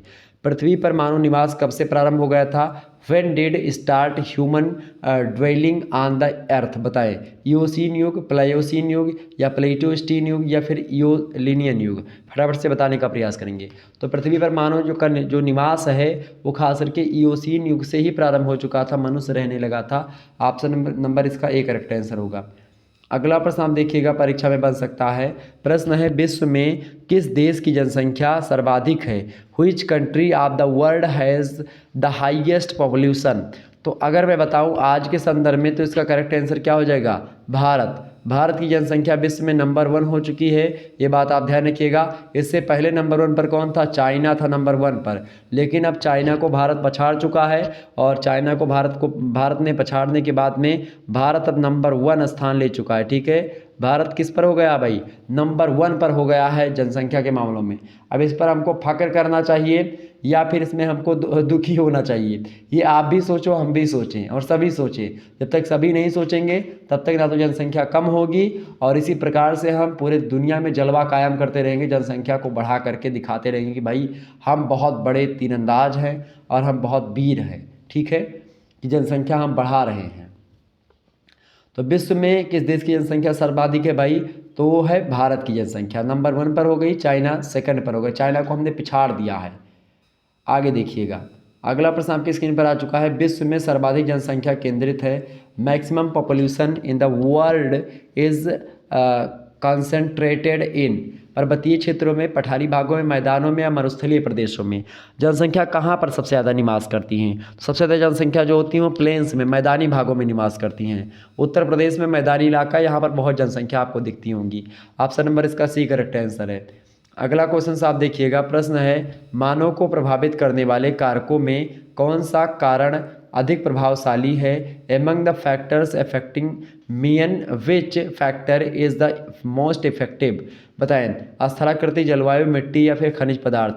तो मानव को प्रभावित करने की अगर बात की जाए तो उनके कारकों में कौन सा कारक जो है अधिक प्रभावशाली इन चारों में से? तो इन चारों में से सबसे अधिक प्रभावशाली हो जलवायु होता है। क्लाइमेट परिवर्तन जब होता है, क्लाइमेट चेंज होता है, जलवायु परिवर्तन होता है, तो बहुत नुकसान भी मनुष्य को होता है। हो सकता है फ़ायदा भी हो जाए कुछ, लेकिन नुकसान ज़्यादा है। अगला क्वेश्चन आप देखिएगा, अगर जो है जलवायु परिवर्तन के साथ अगर अपने आप को हमने परिवर्तित नहीं किया तो बहुत सारे लोगों की मृत्यु हो जाती है, बहुत सारी वनस्पतियाँ नष्ट हो जाती है। ठीक है, आगे बढ़ते हैं। अगला क्वेश्चन आपकी स्क्रीन पर आ चुका है। विश्व के सघन जनसंख्या क्षेत्रों में निम्नलिखित में से कौन से क्षेत्र सम्मिलित नहीं है? Which of the following region is not included इन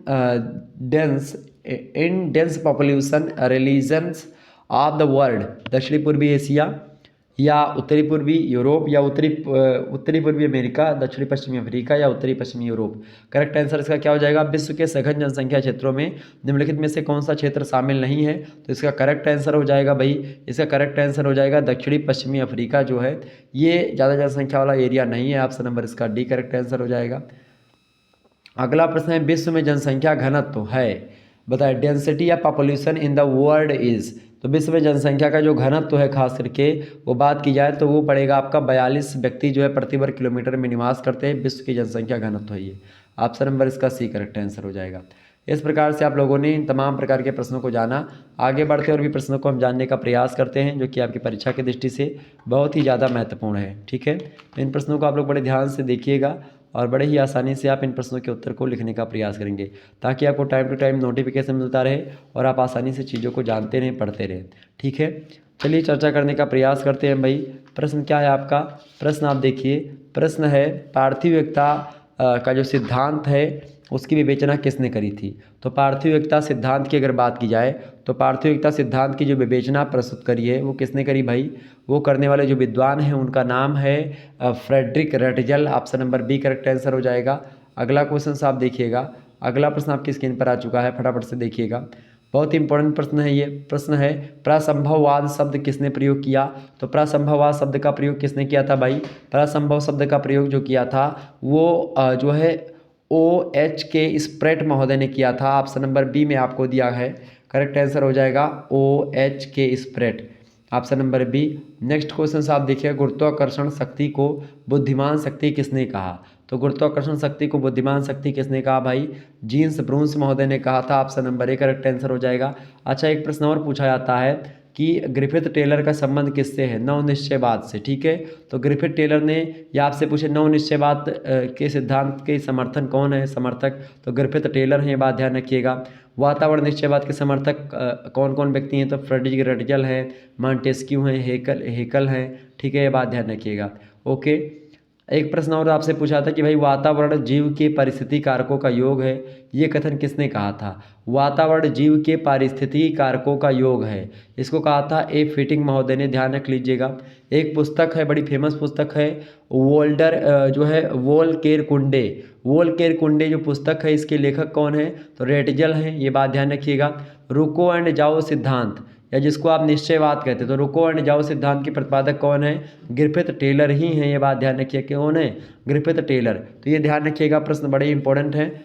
अगला क्वेश्चन देखिएगा, संपूर्ण विश्व में एक ही आत्मा व एक ही जीव की कल्पना किसने करी है? तो संपूर्ण विश्व में एक ही आत्मा और एक ही जीव की कल्पना करने वाले जो विद्वान हैं उनका नाम है हमबोल्ट। ऑप्शन नंबर इसका बी करेक्ट आंसर हो जाएगा, हमबोल्ट इज राइट आंसर। अगला प्रश्न आपसे पूछा गया है कि निम्न में से जैविक शक्तियों में सम्मिलित नहीं है। जैविक शक्तियों में जलवायु, पेड़ पौधे, मानव या कीड़े। तो खास करके अगर बात की जाए जो अजैविक शक्तियां हैं उनमें जलवायु संकलित नहीं है। जलवायु जो है एक प्रकार से भौतिक है, ठीक है, शक्ति है, जबकि जैविक शक्तियों में कीड़े मकोड़े, मानव और पेड़ पौधे जो होते हैं जैविक शक्ति हैं, ठीक है, जिनमें जीव है। जलवायु कोई जीव नहीं होती है, ठीक है, जलवायु में जीवन नहीं होता, जलवायु निर्जीव चीज़ें हैं। अगला क्वेश्चन साहब देखिएगा, निम्न में से किसे मानव भूगोल का जन्मदाता कहा जाता है? तो मानव भूगोल का जन्मदाता किसे कहा जाता है भाई? फटाफट से आप बताने का प्रयास करेंगे। मानव भूगोल का जन्मदाता किसे कहते हैं, बताइए। बिल्कुल, Friedrich Ratzel is right answer, option number इसका ए करेक्ट आंसर हो जाएगा।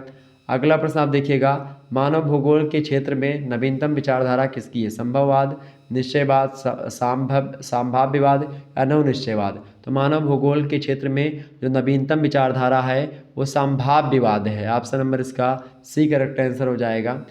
अगला प्रश्न, कुमारी सैंपल अमेरिकन विद्वान है, ये ध्यान रखिएगा, कुमारी एलन चर्चिल सैंपल। तो इनकी विचारधारा की समर्थक, मतलब ये किस विचारधारा के समर्थक हैं? नव निश्चयवाद की, निश्चयवाद की, या संभववाद की, या संभाव्यवाद की। तो कुमारी एलन चर्चिल सैंपल की अगर बात की जाए तो ये निश्चयवाद की समर्थक जो है विद्वान नहीं है, option number B correct answer हो जाएगा। अगला क्वेश्चन आप देखिएगा, अगला प्रश्न, सभ्यता के आधार पर मानव भूगोल के तथ्यों का विभाजन करने वाले विद्वान हैं। तो सभ्यता के आधार पर मानव भूगोल के तथ्यों का जो विभाजन किया है वो जीन्स ब्रूंस ने किया है, ऑप्शन सी में दिख रहे हैं ब्रूंस, ऑप्शन नंबर लगा दीजिएगा सी, ऑप्शन करेक्ट आंसर हो जाएगा। अगला क्वेश्चन आप देखिएगा, निम्न में से कौन नव निश्चयवाद का समर्थक नहीं है? तो कौन नव निश्चयवाद के समर्थक कौन नहीं भाई? टेलर, हर्बर्टसन, फेब्रे या राक्सबी। तो फेब्रे जो है ये नहीं है, बाकी जो है नव निश्चयवाद के समर्थन में राक्सबी, टेलर, हर्बर्टसन, इन सभी का नाम आता है। एक प्रश्न आपसे पूछा जाता है भाई कि मानव भूतल की उपज है किसने कहा था? तो विडाल डिला ब्लास ने कहा था, ध्यान रखिएगा, प्रश्न बढ़िया है, परीक्षा में प्रश्न कई बार पूछा गया है। अगला प्रश्न है, निम्न में से कौन मानव भूगोल की शाखा नहीं है? सामाजिक भूगोल, जंतु भूगोल, अधिवास भूगोल या सांस्कृतिक भूगोल। तो बताएं मानव भूगोल की शाखा इनमें से कौन सी नहीं? देखिए, जंतु भूगोल जो है ये मानव भूगोल की शाखा नहीं है, जबकि सामाजिक भूगोल, सांस्कृतिक भूगोल और अधिवास भूगोल ये मानव भूगोल की शाखा है, ठीक है, ये बात ध्यान रखिएगा, ऑप्शन नंबर इसका बी करेक्ट आंसर हो जाएगा। जंतु भूगोल जो है एक प्रकार से ये जो है मानव भूगोल की शाखा नहीं है। अगला प्रश्न आपकी स्क्रीन पर आ चुका है, देखिएगा सभी लोग, प्रश्न इंपॉर्टेंट है परीक्षा के दृष्टि से आपके। देखिए प्रश्न है, मानव भूगोल का जन्मदाता कौन था? फटाफट से आप बताने का प्रयास करेंगे, मानव भूगोल का जन्मदाता कौन था भाई? मानव भूगोल का जन्मदाता कौन था? Who was the founder of human geography? तो रेडजल, आप सभी को पता होगा, Ratzel is right answer, Friedrich Ratzel, option number A correct answer हो जाएगा इसका। ये सब प्रश्न बहुत ही इंपॉर्टेंट है, परीक्षा में दो दो बार प्रश्न आते हैं, ध्यान रखिएगा।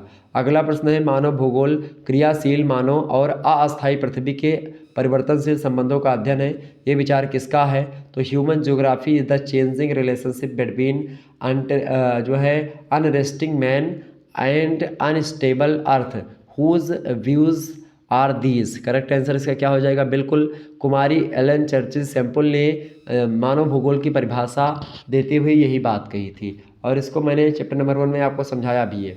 अगला प्रश्न आप देखिएगा, निम्नलिखित में से किसका संबंध मानव भूगोल से नहीं है? Which of the following is not related to human geography? A Demangeon, P M Roxby, D H Davis या इरविन रेस। तो खास करके अगर बात की जाए संबंध मानव भूगोल से इनमें से किस विद्वान का नहीं है, तो जो है ऑप्शन आपको डी में दिया है, इरविन रेस, वो खास करके मानव भूगोल से रिलेटेड नहीं है, ऑप्शन नंबर डी लगा दीजिएगा। अगला क्वेश्चन आपकी स्क्रीन पर आ चुका है, मानव भूगोल विचारकों के विकास की अभिव्यंजना है, ना कि भौगोलिक ज्ञान के विस्तार और खोज का कोई तात्कालिक परिणाम है। यह परिभाषा किसने दी है?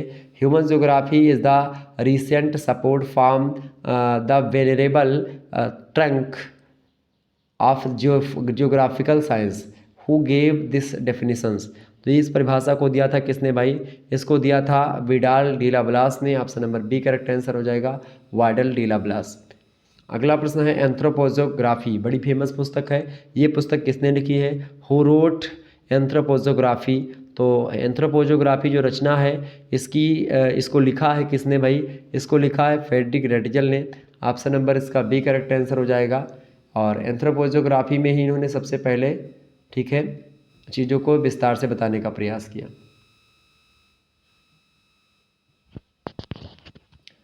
आगे देखिए, अगला प्रश्न आपकी स्क्रीन पर आ चुका है, फटाफट से आप देखने का प्रयास करेंगे। प्रश्न है मानव का प्रथम आविष्कार है।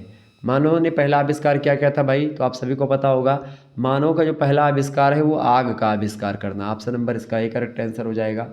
अगला प्रश्न आपकी स्क्रीन पर आ चुका है, सभी लोग देखने का प्रयास करेंगे। बढ़िया प्रश्न है आपकी परीक्षा की दृष्टि से। प्रश्न है मानव का प्राचीनतम कार्य क्या है? कृषि, पशुपालन, शिकार या खनन? तो मानव का जो पहला कार्य, प्राचीनतम कार्य है, वो शिकार करता था, हंट करता था। Option number B correct answer हो जाएगा। अगला प्रश्न है चलवासी पशुचारण के लिए कौन अधिक प्रसिद्ध है? भील, संथाल, किर्गिज या पिग्मी? बताएं, चलवासी पशुचारण के लिए कौन सी जनजाति प्रमुख है? तो किर्गिज जनजाति। ऑप्शन नंबर इसका सी करेक्ट आंसर होगा। अगला प्रश्न आप देखिएगा, निम्नलिखित में से कौन सा कार्य प्राथमिक कार्य नहीं है इनमें से? कृषि, खनन, उद्योग या आखेट? तो खास करके अगर बात की प्राथमिक कार्य की, तो जो प्राथमिक कार्य नहीं है वो कौन सा नहीं भाई? उद्योग जो है प्राथमिक कार्य नहीं है, जबकि कृषि, खनन और आखेट यानी शिकार ये प्राथमिक कार्य होते हैं। ठीक है, आगे देखिएगा, अगला प्रश्न है विश्व की पशुचारक जाति है बुशमैन, बद्दू, पिग्मी या किर्गिज? तो विश्व की जो पशुचारक जाति है वो कौन सी जाति है भाई? वो जाति किर्गिज, ये पशुचारक जाति है। Option number C correct answer होगा। अगला क्वेश्चन से आप देखिएगा, वन संग्रहण किस प्रकार की आर्थिक क्रिया है? तो वन संग्रहण जो है आपकी एक प्रकार से बात की जाए, ये प्राथमिक क्रिया के अंतर्गत आती है। ऑप्शन नंबर बी लगा दीजिएगा।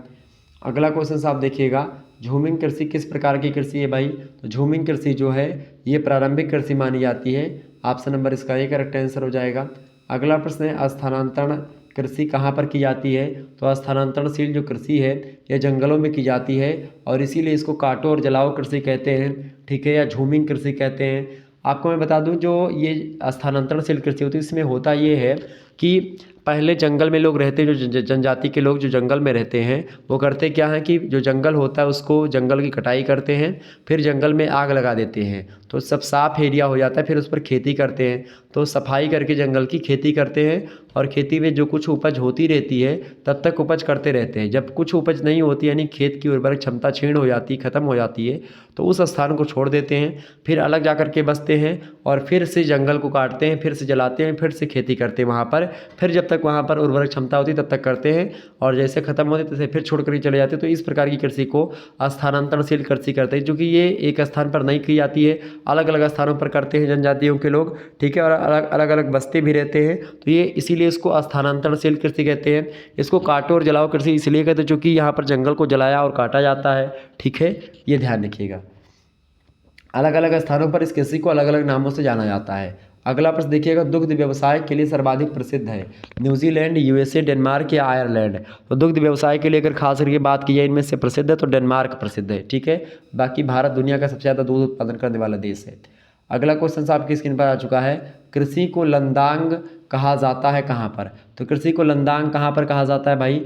मलेशिया में कृषि को लंदांग कहा जाता है। Option number B correct answer हो जाएगा। बढ़िया प्रश्न है, परीक्षा में पूछा गया प्रश्न है। अगला प्रश्न कहवा पौधा है। कहवा पौधा कैसा पौधा है भाई? उष्णकटिबंध का यानी गर्मी वाला, या मानसूनी पौधा है जहाँ पर वर्षा ज़्यादा होती है, या शीतोष्णकटिबंध जहाँ पर ठंडी होती है, या शीतकटिबंधीय जहाँ पर बहुत ज़्यादा ठंडी होती है? तो ये उष्णकटिबंधीय पौधा कहवा जहाँ पर गर्मी होती है। ठीक है, गर्मी ज़्यादा होती है। Option number A correct answer हो जाएगा। इस प्रकार से आपने बहुत सारे प्रश्नों को जाना समझा, ये बात ध्यान रखिएगा। अच्छा, प्राथमिक व्यवसाय का सीधा संबंध किससे होता है भाई? तो प्राथमिक व्यवसाय का सीधा संबंध होता है प्रकृति से। ठीक है, ये बात ध्यान रखिएगा। ओके, अच्छा, पिग्मी कहाँ के निवासी भाई? तो कांगो बेसिन के निवासी पिग्मी है, ध्यान रखिएगा। ऐसे प्रश्न कई मात्रा में प्रश्न पूछे आते रहते हैं, ये बात ध्यान रखिए लीजिएगा परीक्षा में। ओके, ये बात ध्यान रखिएगा। प्रश्न आपको बताइए, प्रश्न करेक्ट आंसर क्या हो जाएगा? मानव भूगोल के जनक कौन है, ये प्रश्न आपका बहुत इंपॉर्टेंट है, परीक्षा में पूछा आता है। तो रेडिजल हैं, ये बात ध्यान रखिए। एंथ्रोपोजोग्राफी पुस्तक जो है ये एक प्रकार से कितने खंडों में बटी हुई है, तो आप बताएंगे 3 खंडों में बटी हुई है, ठीक है, 3 खंडों में प्रकाशन हुआ इसका। अर्धकुंडी की इसकी रचना, तो आप बताएंगे रिटर महोदय की है, ओके, ये बात ध्यान रखिएगा। सभ्यता और जलवायु, यानी एक प्रकार से जो सभ्यता को अंग्रेजी में बोलते हैं सिविलाइजेशन और जलवायु को बोलते हैं क्लाइमेट, यानी सिविलाइजेशन एंड क्लाइमेट पुस्तक के लेखक कौन है, तो हंटिंगटन है। इर्डकुंडे पुस्तक को किसने लिखा, तो रिटर ने लिखा है, ये बात ध्यान रखिएगा, ओके। और प्रजातियों की उत्पत्ति, ठीक है, यानी कि ओरिजिन ऑफ स्पेसाइज, इसको किसने लिखा इस पुस्तक को, तो डार्विन ने लिखा है। 1859 में प्रकाशन हुआ इस पुस्तक का। ये सब बातों को ध्यान रखिएगा, ओके।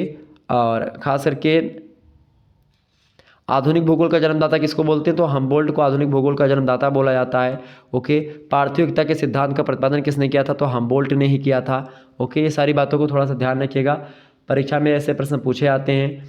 प्रसंभाव्यवाद जो है, जो कि नई विचारधारा है, उसका प्रतिपादन किसने किया था, तो OH के स्पेट महोदय ने किया था, ओके। ये सब थोड़ा सा ध्यान रखिएगा।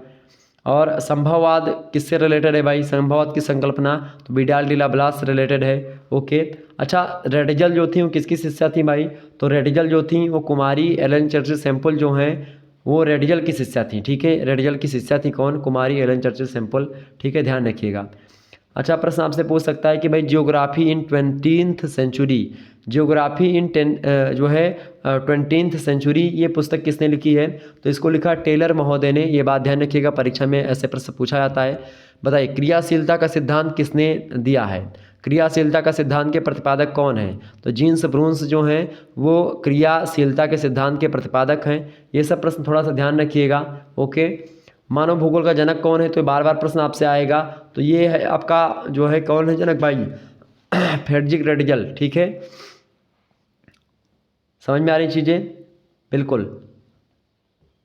रुको एंड जाओ सिद्धांत के प्रणेता, यानी जिसको निश्चयवाद कहते हैं, तो निश्चयवाद के प्रणेता कौन है, निश्चयवाद के प्रणेता है आपके ग्रिफिथ टेलर, ओके। ये सब ध्यान रखिएगा। अच्छा, संभववाद की विचारधारा का जन्म किस देश में हुआ है, अभी प्रश्न पूछा आता है, तो फ्रांस में हुआ था। और फेब्रे महोदय ने संभववाद की विचारधारा का प्रतिपादन किया था, ये बात ध्यान रखिएगा, ओके। लेकिन मैंने आपको बताया था संभववाद की संकल्पना से जुड़े हुए कौन है, विडाल डी लाप्लास ने उसका समर्थन किया, उसको आगे भी बढ़ाया है, ठीक है। तो ये बात भी ध्यान रखिएगा। समझ में आ गई चीज़ें, तो चलिए फिर मिलते हैं फिर नेक्स्ट वीडियो में, तब तक के लिए जय हिंद जय भारत। आप सभी का बहुत बहुत धन्यवाद हमारे से जुड़ने के लिए। इसी प्रकार से अपना प्यार बनाए रखिएगा और इस प्रकार से महत्वपूर्ण प्रश्नों पर चर्चा करते रहेंगे लगातार। तो आपके लिए बहुत ही इंपॉर्टेंट हो गया है वीडियो, और इस वीडियो से बहुत सारे प्रश्न आपकी परीक्षा में आने वाले हैं, ये बात ध्यान रख लीजिएगा। आपके लगातार कमेंट आ रहे थे कि सर जियोग्राफी का दीजिए, और भी आपको जिस सब्जेक्ट का चाहिए आप लोग कमेंट कर दीजिएगा इसी वीडियो के नीचे, आप अपने सब्जेक्ट को बता दीजिएगा। और अगर आपकी अभी जल्द में परीक्षा लगी हुई है तो आप अपनी परीक्षा की डेट भी कमेंट में मेंशन कर दें, ताकि, और डेट बताइएगा कि भाई इस डेट को, इस महीने की डेट को ही हमारा ये पेपर है सर जी, वीडियो दीजिए, ठीक है। तो मैं आपको बताऊंगा कि कौन सी वीडियो है, और प्लेलिस्ट में आपकी सारी वीडियो, सेकंड सेमेस्टर की वीडियो अगर आपको देखनी है, हर एक सब्जेक्ट की ऑब्जेक्टिव और लिखित दोनों टाइप के मॉडल पेपर को देखना है विधिवत तरीके से, तो आप BA करेकर यूट्यूब चैनल पर चले जाइएगा, प्लेलिस्ट बनी हुई है, और उसी प्लेलिस्ट में आपको तमाम सारी वीडियोज़ आपको मिल जाएंगी BA करेकर की, तो आप वहाँ से जा करके देख सकते हैं। धन्यवाद, मिलते हैं फिर नेक्स्ट वीडियो में। बहुत बहुत धन्यवाद आप सभी का हमारे से जुड़ने के लिए। एक बार सभी लोग वीडियो को शेयर कर दीजिएगा, लाइक कर दीजिएगा। Good night all of you, बहुत बहुत धन्यवाद।